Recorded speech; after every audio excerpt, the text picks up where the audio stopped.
سود خور کو خون کے نہر میں ڈالا جائے گا۔ جب یہ سود خور باہر نکلنے کی کوشش کرے گا تو پھر فرشتے اس کے منہ میں پتھر ماریں گے۔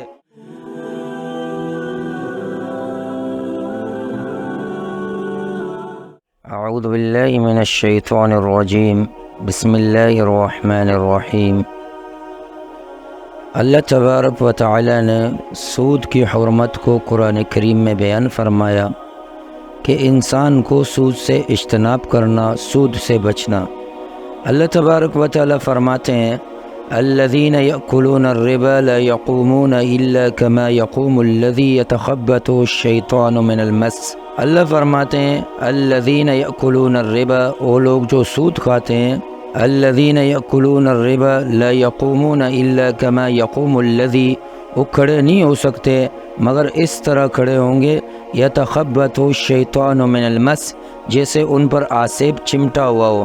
اب اس سے مراد یہ ہے کہ کل قیامت کے دن سود خور جب کھڑا ہوگا، اپنی قبر سے نکلے گا تو اس کی حالت ایسی ہوگی جیسے آسیب زدہ شخص ہوتا ہے کہ جس پر جن چڑھ گیا ہو، آسیب چڑھ گئی ہو، کہ وہ ہوش میں ہوتا ہے لیکن مجنون بھی ہوتا ہے، ہوش میں بھی ہوتا ہے، تو اس کی حالت ایسی ہوگی۔ بعض مفسرین فرماتے ہیں جیسے کوئی شخص مرگی کے مرض میں مبتلا ہوتا ہے، جیسے اچانک اسے دورہ پڑتا ہے اور وہ بے ہوش ہو جاتا ہے، تو سود خور بھی ایسے ہی ہوگا، گرے گا پھر اٹھے گا، پھر گرے گا پھر اٹھے گا، اس کی کیفیت ایسی ہوگی۔ تو اللہ فرماتے ہیں کہ اس کی کیفیت کی وجہ کیا ہے؟ ذالک بانہم قالوا انما البیع مثل الربا، کہ اس کی وجہ یہ ہے کہ اس پر یہ جو عذاب ہو رہا ہے، اس کی بنیادی وجہ یہ ہے کہ یہ کہتا ہے کہ سود تجارت کی مثل ہے، کاروبار کی مثل ہے۔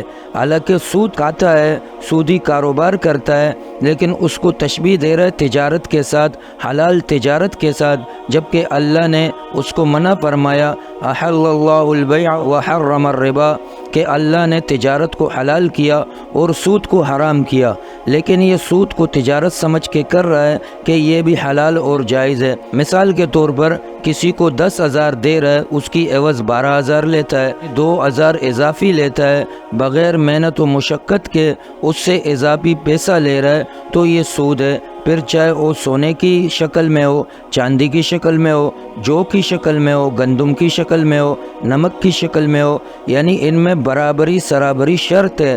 یہ نہیں ہے کہ توڑا دے اور زیادہ اس سے لے تو یہ سود ہے۔ پھر سود خور کے لیے اللہ کے رسول نے فرمایا، جب اللہ کے رسول معراج میں گئے تو اس نے دیکھا کہ کچھ لوگ ایسے ہیں جن کے پیٹ اتنے بڑے ہو گئے ہیں کہ وہ بڑے بڑے سانپ بچھو ان کے پیٹوں میں نظر آ رہے ہیں، پیٹ ان کے مکان کے مانند ہے۔ تو اللہ کے رسول نے پوچھا یہ کون لوگ ہیں؟ جواب دیا گیا یہ سود خور ہیں جو دنیا میں سود کھاتے تھے، تو پھر سود کا کاروبار کرتے تھے۔